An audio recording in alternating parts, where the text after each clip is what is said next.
श्री माँ शारदा 15वां भाग।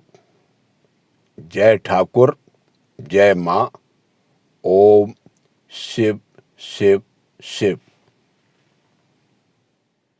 श्री रामकृष्ण देव कहते थे कि मातृभाव अत्यंत विशुद्ध भाव है।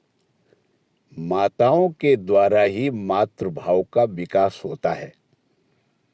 अहेतुकी प्रेम की अभिव्यक्ति इस आत्म केंद्रित जगत में जहाँ तक संभव है उसकी पूर्णता जननी में ही देखने को मिलती है।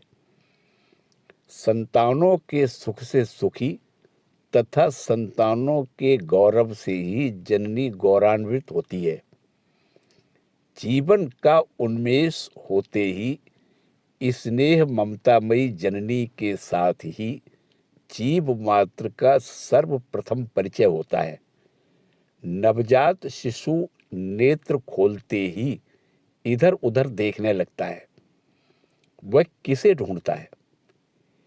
स्नेह पीयूष रूपिणी, तृप्ति प्रदायिनी, कल्याण रूपिणी, मंगलदात्री जननी को ही। माता के रक्त से वर्धित, स्तन्य पीयूष से पुष्ट शिशु मां के अतिरिक्त और किसी को नहीं जानता। श्री रामकृष्ण देव जगन माता के ऐसे ही एक मूक शिशु थे।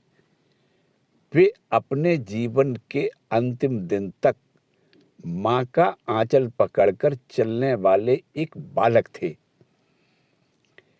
स्नेह ममता और मूर्तिमती प्रेम के रूप में घर घर में जो माताएं हैं उनके स्नेह की परिधि सीमाबद्ध होती है। वह अपने आत्मज और परिजनों में ही केंद्रित रहता है। फिर भी वह विश्व मातृत्व का ही एक छोटा सा प्रकाश है, मानो विश्व जननी का ही निश्वास है। या देवी सर्वभूतेषु मातृ रूपेण संस्थिताम्। वही आदिभूता सनातनी वासुकी की भांति वसुंधरा को अपनी स्नेहमयी गोद में धारण किए हुए है। वही विश्व प्रसविनी सनातनी मां है। श्री शारदा देवी में जगतवासियों ने मातृत्व का जो विकास देखा था उसकी कोई सीमा नहीं थी। उस समय भारतवर्ष में स्वतंत्रता का संग्राम चल रहा था। एक दिन किसी देश सेवक संतान श्री मां से कातर स्वर से कहा, देखो तुम भाई भाई आपस में चाहे जैसा आचरण करो, पर वे भी तो मेरी ही संतानें हैं। उस विराट भाव को हृदयंगम करने की शक्ति उक्त सेवक संतान में नहीं थी। इसलिए वह निर्वाक होकर बड़े विस्मय से श्री मां के मुख की ओर ताकने लगा। प्रथम विश्व युद्ध के समय पति पुत्रहीना रमणियों को देखकर श्री मां का हृदय रो उठता था। जाति, धर्म या वर्ण की सीमित भावना उनके असीम प्रेम के मार्ग को अवरुद्ध नहीं कर पाती थी। सार्वजनीन मंगल साधन के लिए उनके हृदय में सर्वदा मंगलमयी दीप शिखा प्रज्वलित रहती थी। किंतु दैवी मातृत्व का स्थान इससे भी बहुत ऊंचा है। उस दैवी मातृत्व के विकास के निमित्त युगावतार की शक्ति रूपिणी शारदा देवी का जगत में आविर्भाव हुआ था। उन्होंने स्थूल देह धारण की थी। जगत में उस दैवी मातृत्व के प्रचार का भार शारदा देवी को सौंपकर श्री रामकृष्ण देव ने अपना शरीर छोड़ा। किंतु श्री रामकृष्ण देव के देहावसान के बाद श्री शारदा देवी के लिए अपने अपार्थिव मन को साधारण भूमि में संलग्न रखना संभव नहीं हो रहा था। स्वरूप में लीन होने के लिए उनका मन असीम की ओर बराबर बढ़ता ही चला जा रहा था। इधर पुनः पुनः दर्शन देकर श्री रामकृष्ण देव उन्हें रोक रहे थे। युग कार्य की पूर्ति के हेतु उन्हें नरदेह में बनाए रखने के लिए विविध प्रयत्न कर रहे थे। महामाया को मर्त्यलोक में आकर्षित कर रखने के लिए श्री रामकृष्ण देव ने योग माया का सृजन किया। वह एक आश्चर्यजनक घटना है। यद्यपि तथाकथित पौराणिक युग की अलौकिक बातों को वास्तविक कहकर स्वीकार करने के लिए आज के वैज्ञानिक युग में अधिकांश लोग तैयार नहीं है, फिर भी सत्य की मर्यादा के लिए इस प्रकार की अस्वीकार्य योजना का भी उल्लेख करने के लिए हम बाध्य हैं। श्री मां के कथन से इस आश्चर्यजनक घटना का कुछ आभास मिलता है। ठाकुर का शरीर छूट जाने के बाद जब संसार की किसी भी वस्तु में मेरा मन नहीं लग रहा था, भीतर हाहाकार मचा हुआ था और मैं प्रार्थना करती थी, संसार में अब मेरे रहने से क्या होगा। उस समय अकस्मात एक दिन मैंने देखा कि लाल साड़ी पहने 10-12 वर्ष की एक लड़की मेरे सामने घूम रही है। उसकी ओर संकेत करके ठाकुर बोले, इसे आश्रय बनाकर रहो, तुम्हारे पास कितनी ही संतानों का आगमन होगा। यह कहकर भी अदृश्य हो गए। वह बालिका भी फिर कभी दिखाई नहीं दी। उसके बाद एक दिन ठीक इसी जगह पर जयराम बाटी में मैं बैठी हुई थी। छोटी बहू उस समय पूरी पागल हो चुकी थी। वह बगल में कुछ कपड़े दबाकर उधर जा रही थी और उसके पीछे पीछे राधु रोती रोती घुटनों के बल चल रही थी। इस दृश्य को देखकर मेरा हृदय विचलित हो उठा। दौड़कर मैंने राधु को अपनी गोद में उठा लिया और मन ही मन सोचने लगी, इसका पिता जीवित नहीं है और माँ तो ऐसी पागल है। ऐसी दशा में यदि मैं इसकी देखभाल न करूं तो और कौन करेगा। यह सोचकर ज्यों ही मैंने उसे गोद में उठाया, उसी समय ठाकुर सामने दिखाई दिए। उन्होंने कहा, यही वह बालिका है, इसे आश्रय बनाकर रहो, यह योग माया है। यह कहकर वे अदृश्य हो गए। इस समय से लेकर देह त्याग करने के पूर्व तक श्री मां का यह योग माया आश्रित जीवन पूरा रहस्यमय है। योग माया का अवलंबन कर उनका अपार्थिव मन मानो संसारी बन गया था। घोर मायाबद्ध सांसारिक जीव जैसा लीलामयी का तत्कालीन व्यवहार वास्तव में बहुत ही विस्मयजनक है।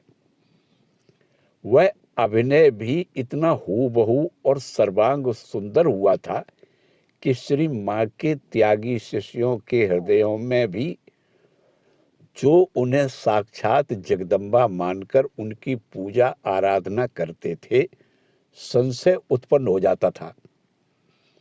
साधारण मायाबद्ध जीवों की भांति श्री मां के आचरणों को देखकर किसी सन्यासी के हृदय में महान संशय उपस्थित हुआ।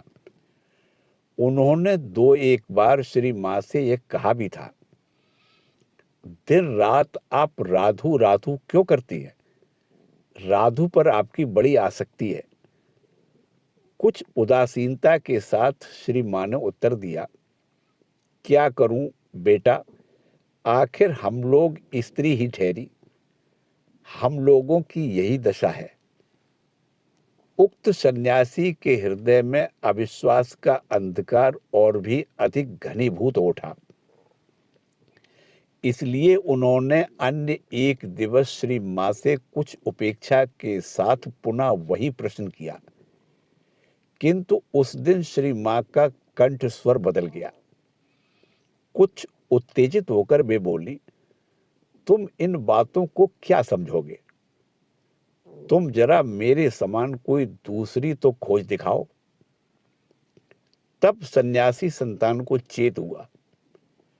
प्रकृति के लीला मंच पर अकस्मात दृश्य परिवर्तन की भांति श्री शारदा देवी के जीवन में प्रकाश एवं अंधकार का यह पास पास रहना बड़ा ही मनोरम है।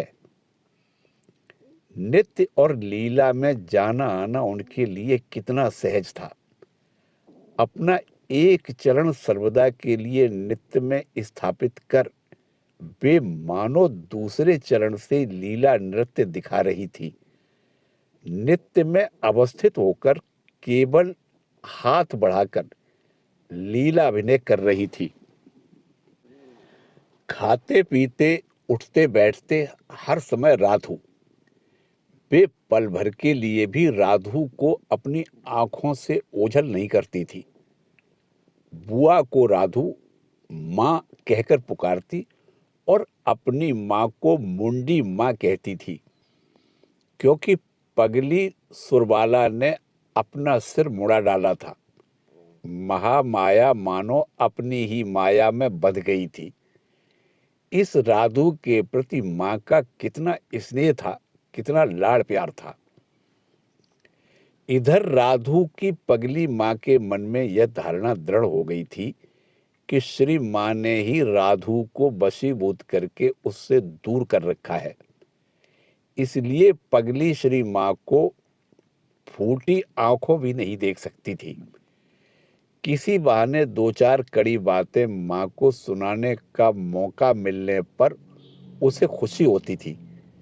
कभी कभी कहती, तुम्हारे तो और भी भौजाइयां हैं, उनके किसी लड़के बच्चे को क्यों नहीं पकड़ती? मेरी लड़की को फांसने के लिए ही क्या तुम्हारा जन्म हुआ है? और उसके साथ कितनी गाली गलौज। श्री माँ के मुख के पास हाथ ले जाकर को नचाती हुई वह छंद बना बनाकर गाली बकती थी। श्री माँ चुपचाप सब कुछ सहन कर लेती थी। उसके इस प्रकार के आचरण से असंतुष्ट हो एक दिन श्री माँ ने दृढ़ता के साथ कहा, तू मुझे साधारण मत समझना। तू यह जो मुझे इतनी माँ बाप की गाली देती है, मैं ये मानकर कि चलो ये आखिर दो चार शब्द ही तो हैं, तेरा कोई अपराध नहीं मानती। यह सुनते ही संकुचित हो धीमे स्वर से पगली कहने लगी, देखो तो माँ बाप का नाम लेकर मैंने कब गालियां दी? श्री माँ बोली, यदि मैं तेरे अपराधों पर ध्यान दूं तो फिर तेरी क्या रक्षा हो सकती है? मैं जितने दिन हूं तेरा ही भला होगा। तेरी लड़की तेरी ही रहेगी। जब तक वह बड़ी नहीं हो जाती तभी तक मैं हूं, नहीं तो मेरा क्या? मैं तो अभी ही सारी माया काट सकती हूं। कपूर की तरह कब मैं एक दिन उड़ जाऊंगी तुझे पता तक नहीं चलेगा। माँ की बातें सुन पगली मुंह फेरकर चुपचाप भली मानस जैसी चली गई। फिर भी पगली सुरबाला के प्रति श्री माँ की कितनी ममता थी। एक समय अपने तथा राधु के गहनों को लेकर पगली मायके गई थी। उसके पिता ने उसे बुलावा देकर सब गहने ले लिए। इससे वह और भी अधिक उत्तेजित हो उठी। वहां से जयराम बाटी लौटकर वह सिंह वाहिनी के मंदिर में जाकर रोती हुई कहने लगी, माँ मेरे गहने लौटा दो। संध्या का समय था। श्री माँ उस समय अपने कमरे में बैठकर एक भक्त के साथ बातें कर रही थी। पगली के रोने की आवाज उनके कानों तक पहुंची। वे व्यग्र हो उठी। आती हूं बेटा, उसके तो मुझको छोड़ और कोई नहीं है। पगली सिंह वाहिनी के पास गहनों के लिए रो रही थी। यह कहकर वे तत्काल मंदिर में पहुंची और उसे सांत्वना देकर अपने साथ घर ले आई। पर पगली कहने लगी, ननद जी, तुम ही ने मेरे गहने अटका रखे हैं, तुम मुझे देना नहीं चाहती।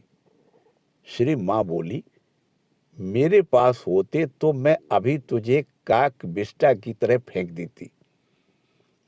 पगली की बातों को सुनकर श्री माँ ने हंसते हुए कहा, गिरीश बाबू कहते थे कि यह माँ के साथ रहने वाली पगली है, तभी तो इतने कष्ट पाकर भी पगली को वे अपने पास से पृथक नहीं करती थी। बाद में बड़े झंझट से उन्होंने पगली के पिता के हाथ से उन गहनों को निकाला था। कभी कभी पगली के भावों में आमूल परिवर्तन हो जाता था।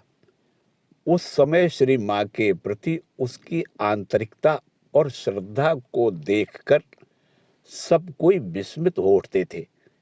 सन 1913 ईस्वी की घटना है। उस समय श्री माँ जयराम बाटी में ही थी। राधु अस्वस्थ थी। श्री माँ उसके समीप बैठकर बड़े स्नेह यत्न के साथ उसे दूध पिला रही थी। राधु की पगली माँ भी उस समय वहां राधु के पास आकर बैठ गई, किंतु उसके आते ही राधु बड़ी असंतुष्ट हो गई। यह देखकर श्री माँ ने पगली के शरीर पर हाथ रखकर उसे हट जाने के लिए कहा। उस समय अकस्मात उसका हाथ उसके पैर से छू गया। इससे पगली बड़ी विचलित हो चिल्ला उठी, तुमने मेरे पांव पर अपना हाथ क्यों रखा? अब मेरा क्या होगा? पगली के इस आचरण से श्री माँ जोर से हंसने लगी। पास में जो सेवक ब्रह्मचारी खड़े हुए थे, उन्होंने यह मजा देखकर कहा, इधर तो माँ को गालियां दिए बिना, उसका अपमान किए बिना पगली के मुंह में पानी नहीं जाता, और उधर पांव में हाथ लग जाने के कारण अब इतनी घबरा उठी है। बेटा, रावण क्या जानता नहीं था कि राम पूर्ण ब्रह्म नारायण है और सीता आद्या शक्ति जगन माता है। फिर भी वह वैसा करने आया था। वह पगली क्या मुझे नहीं जानती? उसे सब मालूम है, फिर भी यही करने आई है।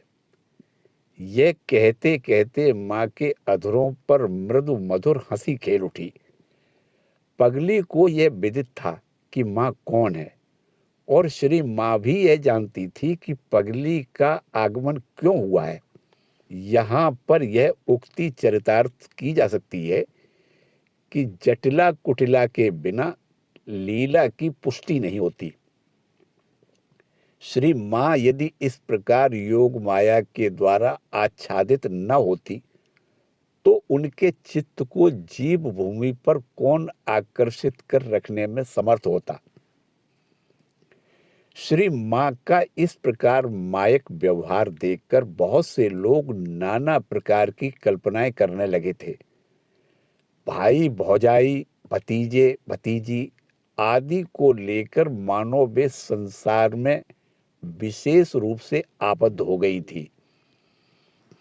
योगीन माँ श्री रामकृष्ण देव की अंतरंग भक्त थी। उन पर श्री रामकृष्ण देव ने बहुत कृपा की थी। फिर इधर उन्हें श्री माँ के साथ घनिष्ठ रूप से मिलने का सौभाग्य भी प्राप्त हुआ था। उन्होंने माँ की कितनी ही भाव समाधियां देखी थी। श्री माँ से उन्हें अजस्र स्नेह ममता मिली थी। माँ प्यार से उन्हें बेटी योगेन कहकर पुकारती थी। उन योगीन माँ के मन में भी श्री माँ का यह घोर आसक्त जीवन देखकर महान संशय उपस्थित हुआ। वे भी यह सोचने लगी, कहाँ ठाकुर और कहाँ माँ। ठाकुर ऐसे त्यागी थे और माँ तो घोर संसारी दिखती हैं। भाई भतीजे और भतीजियों को लेकर ही व्यस्त हैं। एक दिन वे गंगा के किनारे ध्यान कर रही थी। अकस्मात श्री रामकृष्ण देव आविर्भूत होकर कहने लगे, देखो गंगा में क्या उतरा रहा है।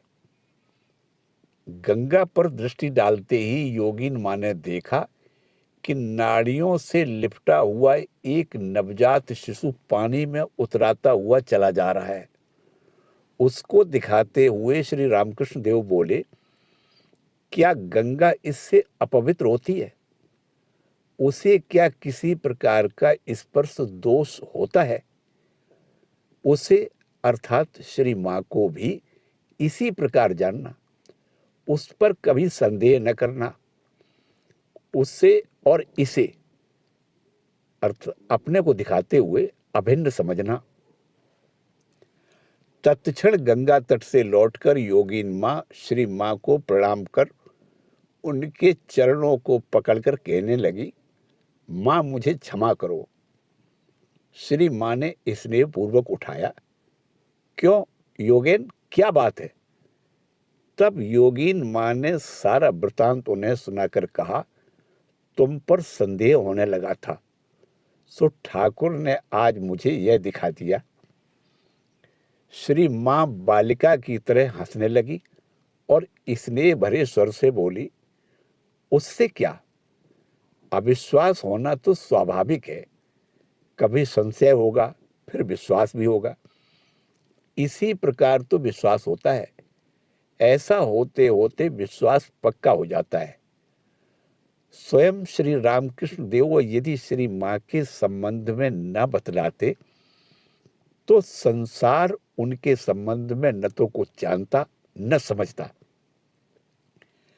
माया के पर्दे की आड़ में रहकर श्री शारदा देवी ने मानवीय रूप से जो आदर्श उपस्थित किया है, वह समग्र संसार के नारी समाज की श्रेष्ठतम आशा आकांक्षा की संपूर्ति स्वरूप है।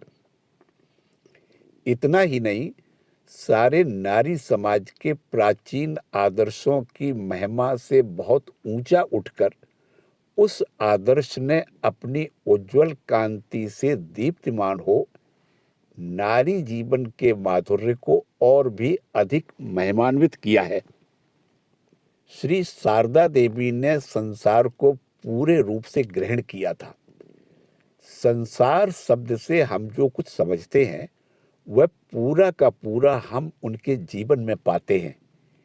एक दिन उन्होंने अपनी भौजाई से कहा था, तुम लोग दो एक बाल बच्चों से ही घबरा उठती हो और मुझे तो सैकड़ों संतानों की देखभाल करनी पड़ रही है। अपनी और एक भौजाई इंदुमती से भी उन्होंने गर्व के साथ कहा था, अरे मुझे अपनी संतानों से किसी प्रकार दुख पाने की कोई संभावना नहीं है। यदि एक साथ मेरी 100 संतानें भी उपस्थित हों तो भी मैं सबको संभाल सकती हूँ। सो श्री माँ वह कर सकती थी। उस समय मानो वे अपनी सहस्र बाहुओं से काम करती थी। फिर भी आश्चर्य की बात तो यह थी कि सब कोई सोचते कि माँ मुझसे ही सबसे अधिक प्यार करती हैं। जिसको जो वस्तु प्रिय रहती माँ उसको वही देती। विस्मय विमूढ़ हो वह सोचने लगता कि उन्हें मेरी प्रिय वस्तु का पता कैसे चला। कोई खजूर के गुड़ से बनी हुई खीर खाना पसंद करते, श्री माँ उन्हें वही खीर खिलाती।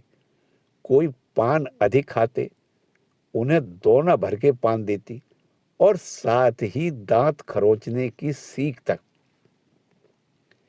एक समय एक भक्त मुरमुरा खाते खाते सोच रहा था, आहा, इसके साथ अगर नरम नरम ककड़ी मिल जाती तो क्या अच्छा होता।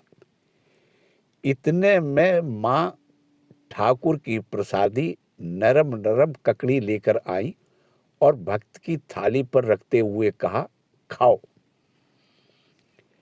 दयामयी रूप से उनके संसार की परिधि बहुत विशाल थी।